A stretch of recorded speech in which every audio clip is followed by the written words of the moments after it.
All aboard! Ladies and gentlemen, boys and girls, basketball fans of all ages, I am Beast Mikey. You've now arrived at my train of thought. It's time to get into the power rankings. And of course, as promised, I will deliver the final four, my predictions for both the men's and the women's final fours after I get through the 30 teams and the power rankings. Let's get to business. Starting with the 72-73 Sixers tier. Utah, already eliminated. They're not the only ones, they're just the worst ones. Utah has cratered, and cratered fast. Like Yamcha, DBZ flows type of cratering. It's kind of that bad. They had their last 10 and lost all of them. They have been pretty rough and pretty awful, and I'd like to think they still want to win games, or not, maybe that's a lie, or at least put up the appearance that they want to win games. Maybe that's the route that they're trying to go here. It's working, and I think we see what you do here. Y'all want Cooper Flag in the worst way. Washington, only East worse. They have now caught and passed the Jazz. For a lot of the regular season, the Wizards have been the worst team in the league, and now Washington's kind of sort of stabilized. Maybe it's the trading for Chris Middleton and getting Kyle Kuzma to Milwaukee. Maybe that's what helped the stabilization here. But Washington's looked better over the last few weeks, and that is kind of to be commended, even if it costs you Flag or one of the Rutgers boys. New Orleans, also eliminated. Yeah, this season's been as disastrous as it could possibly be, where the Pelicans had a really good lineup, and it could never stay healthy, and it's just been unreliable, and nothing has gone right. What do you even do now? I guess you got to blow it up even further than what you did, already trading Ingram. What do you even do if you're the Pelicans? Charlotte, wasting LaMelo. This has been a really good year for LaMelo Ball, and it's gotten the Hornets nowhere. It's a shame, too, because I like Bridges and I like Brandon Miller, but this team is just going nowhere. Maybe it's coaching. I don't know what it is with the Hornets. Just a mediocre week. Same with New Orleans, too, but just mediocre week for them. Philadelphia, tightrope. At least tonight they should catch another beating. They play the Thunder, who I will obviously get to much, much later in this video, and said Thunder have control of their future. There is a world where the 7th pick happens and it's the Sixers. The Sixers won't make that pick if it happens. That pick would convey to Oklahoma City, and you mean to tell all of us that a potential NBA champion would pick in the top 10, and the Sixers, where they're kind of a much more expensive version of the Pelicans, where everything went wrong, and you don't even get a first-round pick out of the deal? Ugh, that's ugly. And very possible. Brooklyn, Pacers and Mavs. So to end this month, the Brooklyn Nets have 7 more games. Of those 7, 4 of them are against these two teams. Of those 4, 3 of them are on the road. They have 2 games with Indiana back-to-back in Indianapolis for some reason. But in any event, the Nets aren't as awful as the other East teams I've described here. The problem is they're not going to make the playoffs, and they're not going to be anywhere close to them. Not that Brooklyn needs to go to the playoffs this year, but they're not going to be anywhere close to these playoffs. Let's get to the 71-72 Phoenix Suns tier. Toronto, that was gross. Yeah, there was a beating that Toronto caught this week. It was not pretty. They got beat by 40 by the Suns, which I don't recommend getting beat 40 by anybody. And getting beat by Phoenix, who has been kind of in this tier the last couple of weeks, or around this tier the last couple of weeks, not something I recommend.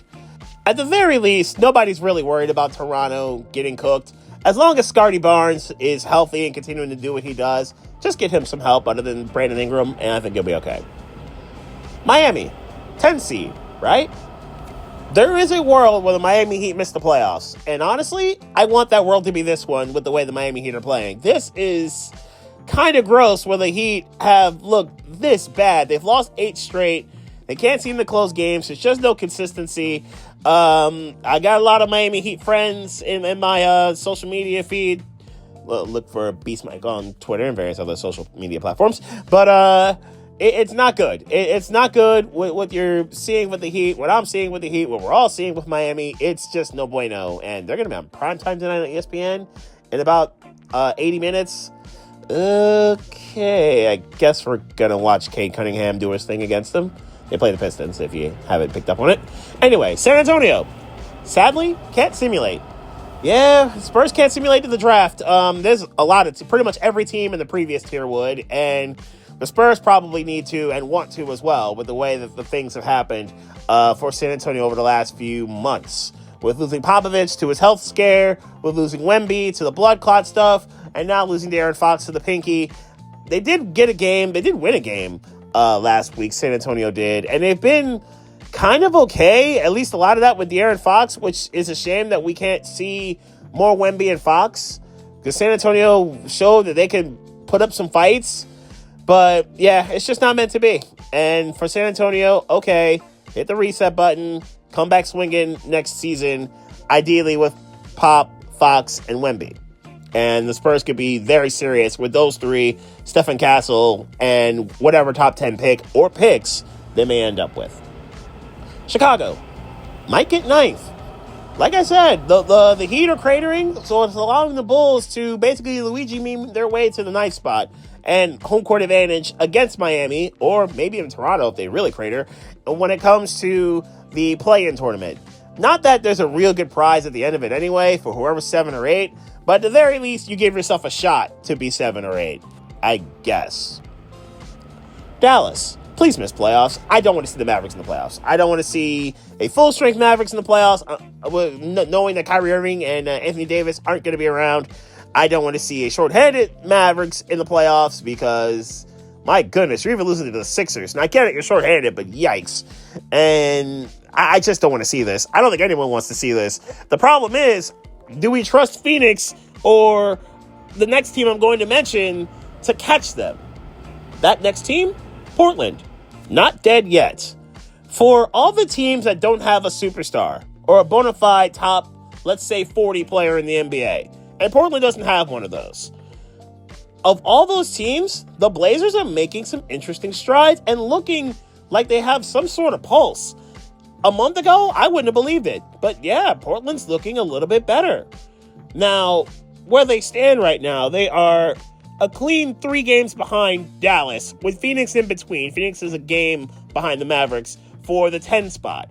And if Phoenix or Portland can get in the playoffs instead of the Mavericks, I think we'd all feel better. I know I would.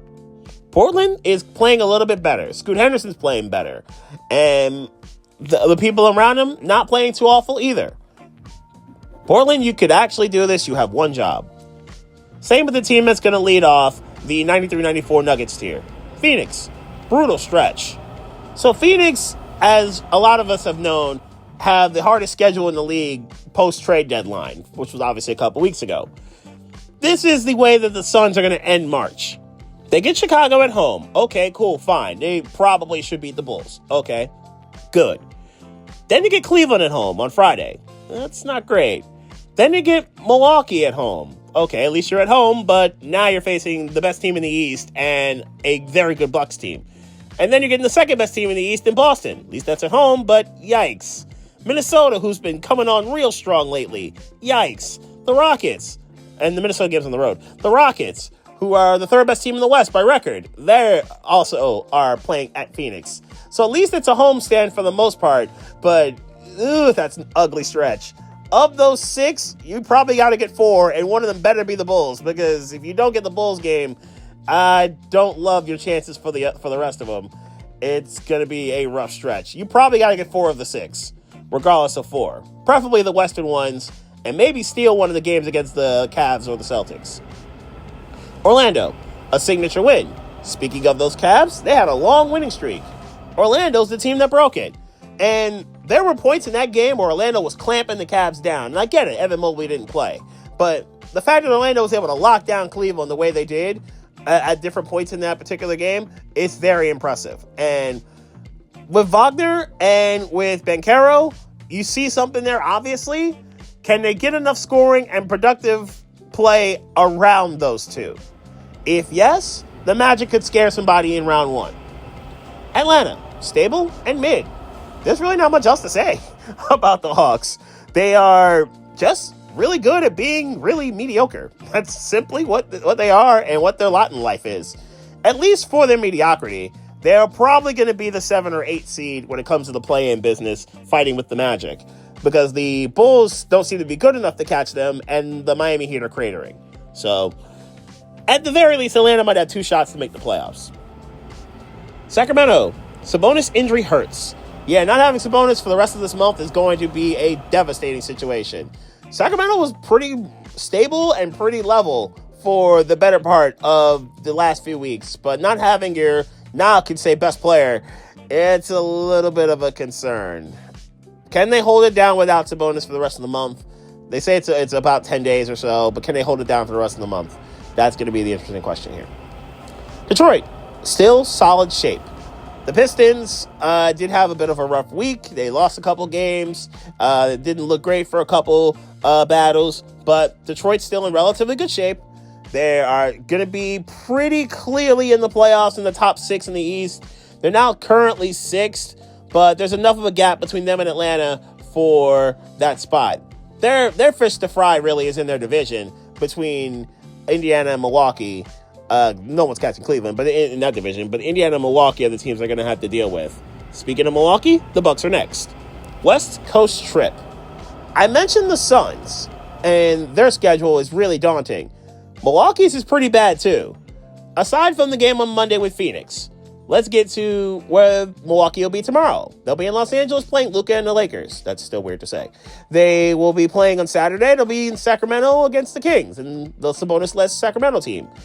And then they, obviously, the Phoenix game, and then they get Jokic and the Nuggets and Jamal Murray on Wednesday. So by the time I do this power rankings next week, Milwaukee's situation could be far, far different. Let's see what Milwaukee's able to do with this. They have played pretty solid for a lot of this last few weeks. Let's get to the 0-2-0-3 Kings tier. Indiana should be okay. The Pacers have, again, like Detroit and Milwaukee before them, been pretty stable. Nothing insane, nothing ridiculous, just pretty stable. But at least in Indiana's case, they are leading this stable pack here. Will they catch the Knicks? I doubt it. But they, at the very least, are in line to host a round 1 series against Milwaukee or Detroit as of this moment in time. That Halliburton shot is still going to be huge and might be the biggest shot of the year when it comes to the ripple effect on what it could have on particular standings. LA Clippers, beard in bag. James Harden is balling, and on the low, Kawhi Leonard is too. And the Clippers are kind of sort of healthy and kind of sort of sneaking around as a lurking contender, I will say. I don't think they're on the Oklahoma City, Denver, healthy Lakers tier. I think those 3 teams have separated themselves from everyone else in the West. But if you were to tell me that the Clippers are with the Rockets and the Timberwolves and the Grizzlies, and one of these teams is going to have to be in the play-in game. Think about that. Now you got me. Okay, we could do that. We can deal. But aside from that, I think the Clippers are starting to really be healthy and take advantage of their health and look good while doing it. I like what I'm seeing from the Clippers. Just think about that. Those two, and Golden State I would put in the same tier as well. I'd put Golden State in the second tier in the Western Conference for now. A little bit more production for the Warriors, but I think Golden State is worthy at minimum of the second tier when it comes to title contenders in the West. Just think about what I'm saying here. Some combination of probably the Warriors, the Timberwolves, the Kings, and the Clippers. Some combination of those 4, maybe Memphis if they struggle again. 3 of those 5 teams are going to have to play in the play-in tournament. That's how ridiculous the Western Conference is. Just some food for thought. Anyway, the Knicks, New York Knicks, get right games. Now, the Knicks bench has taken some beatings because it just doesn't exist, and they've had to navigate some waters without Jalen Brunson being at full strength. So the Knicks have a stretch that's actually kind of forgiving over the next few days. They have the Spurs tonight in San Antonio, as I've mentioned, without Wemby or Fox and various other people. And then you have the Hornets, who are also not very good. You have the Wizards, who are also pretty bad. You have the Mavericks, who are shorthanded. And then things will get a little bit more serious with the Clippers and Bucks. That's how interesting the Knicks situation is. Of the 4 games before the Clippers, 3-1 is the minimum. If they're not 3-1 or better, then there's a problem. Memphis, get home court. That is very well doable, especially with LeBron being hurt. This is a very attainable goal for the Grizzlies. For Memphis to do it, they're going to have to be more consistent, sure, but they're tied with the Lakers as of this moment. Lakers have the tiebreaker. This is very doable. You can get home court. Go get home court now that LeBron is hurt. Strike while the iron is hot, if you will. Minnesota, rounding into shape. Timberwolves were hot. They were 8 of 10, and they were absolutely cooking. When it came to the last few weeks, they have been playing pretty well. They did lose their last game, yes, but they are starting to really roll here. I like what I'm seeing from Minnesota. Anthony Edwards has absolutely been slaughtering people. I'm here for it. Keep it going, Timberwolves. Your goal really should be avoid the play-in, but we'll see what happens there. They're a half game behind Golden State for such a thing. Speaking of which, the Warriors. Concerning Denver loss. Now, there's no shame in losing to a healthy Nuggets team. There's no shame in losing to Jamal Murray and Nikola Jokic, obviously, who could win MVP again. There's no shame in losing to those two. Those two didn't play in San Francisco on Monday, and Denver kind of dominated the game. Michael Porter and company were absolutely slaughtering Golden State, which is very shocking. Now, sure, there's no need to sound too many alarms because Golden State's played so well with Jimmy Butler. But yikes, that's rough, and that's really bad to lose that game at home without Denver's two best players. Golden State should be okay, but that was just a little bit alarming. And now let's get to the 95-96 Bulls tier. LA Lakers, glimpse into future. Without LeBron, this is the one benefit we got here, is the fact that we can see what the Lakers will be with Luka Doncic running the show. And in truth, he's not super alone here. Austin Hayes is really rounded in the form as the third scorer, well, when LeBron's healthy. And if they could get LeBron and Hachimura back with some time left before the playoffs, I think they are in real good shape, the Lakers are, to terrify everybody and make another playoff run. Because let's face it, you might have the two best assassins when it comes to playoff basketball currently playing in the NBA, and LeBron and Luka, who are looking to terrorize everything in front of them and then rip your soul out after they're done and then insert it back into your body so they can do it again. They are kind of violent that way. Houston, gonna get together. I was a little concerned about the Rockets for the last couple of weeks, but the Rockets are starting to play better and they're starting to look very efficient. They won 7 of 10, and now all of a sudden they have caught and passed Denver for the 2 seed. The fact that Houston's now in this spot as the 2nd seed is a really good look. Now, yes, the West is basically one super group of death from the first 9 teams in the standings. But the fact that Houston's the 2 seed, the way they are right now, is very impressive. Ime Udoka is doing a great job this season. Denver, impressive depth showing. I mentioned that Warriors win. Michael Porter and company doing their thing in San Francisco without Jokic and Murray. This has been my one big concern about Denver when it comes to trying to win this title and to get their second in 3 years. Can the other guys, can Porter on down, and Brown, who's had a really good year as well, can Porter on down help Jokic and Murray? Murray is an excellent playoff player. Jokic, really good playoff player. Can they get help from everybody else? If so, Denver absolutely can win the title. Boston, quiet 60 wins. They have 50 now. But Boston, I think, will probably end up getting 60. And nobody will care because of what the top 2 teams are doing. And for Boston, this really isn't about the regular season. We know this. Tatum and Brown, and a healthy Porzingis, and Jrue Holiday and company. This is obviously about Showtime, Go Time in a month. That's when your Boston season really begins, obviously. Can they be healthy when it's go time? I would think so, and if so, Boston-Cleveland is going to be a very good conference final if we get there. Speaking of Cleveland, the Cavs are not number 1 here. They're 2nd. Not unbeatable. Yes, believe it or not, you can beat Cleveland. You can indeed beat the Cavaliers if you catch them right. Orlando did, and they played lockdown defense, and it was very impressive. The Clippers took care of business. James Harden and Kawhi Leonard balled out, especially Kawhi Leonard. Now, Evan Mobley did miss that Magic game and got absolutely laced up by Harden when it came to the Clipper game last night. But this is impressive to see that this is the first real stumbling block where we're like, is Cleveland okay? Now, obviously, we're being sarcastic. They'll be fine. But the fact that Cleveland's got a losing streak going into these power rankings, that was not on my bingo card. So with Cleveland being number 2, you already know who number 1 is. It's Oklahoma City. Train keeps moving.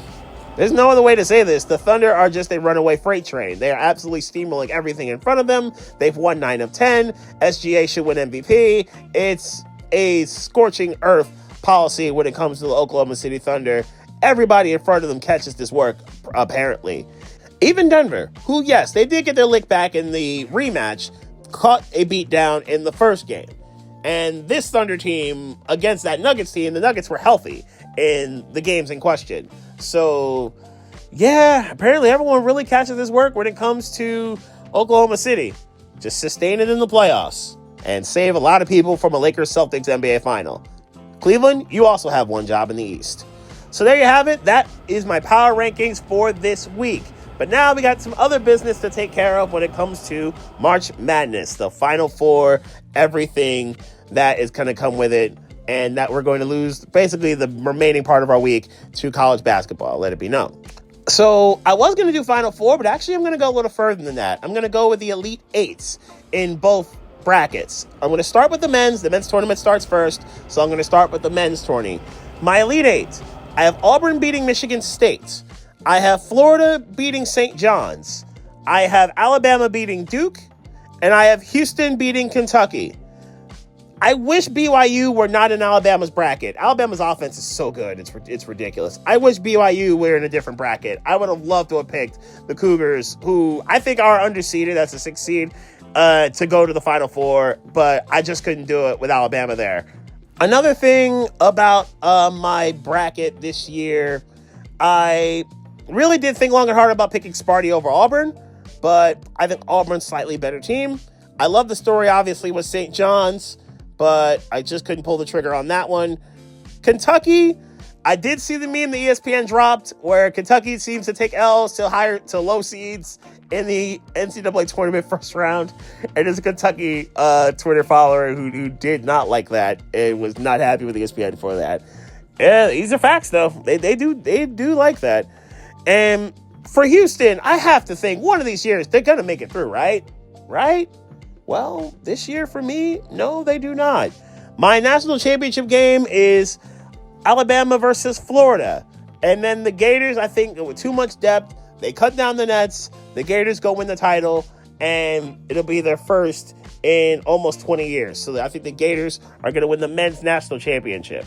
I don't think this means that the Gators football team will win the title like they did when they won the chip in 2007 and 2008.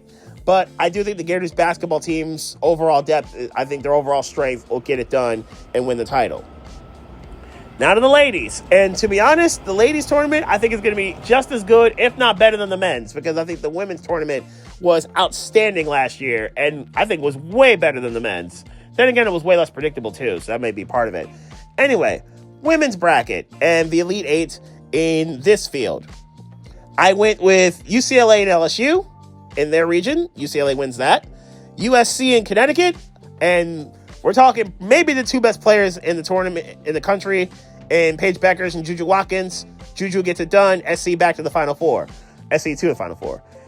The reigning champions, South Carolina versus Duke. I got South Carolina there. And then I have Notre Dame versus Texas.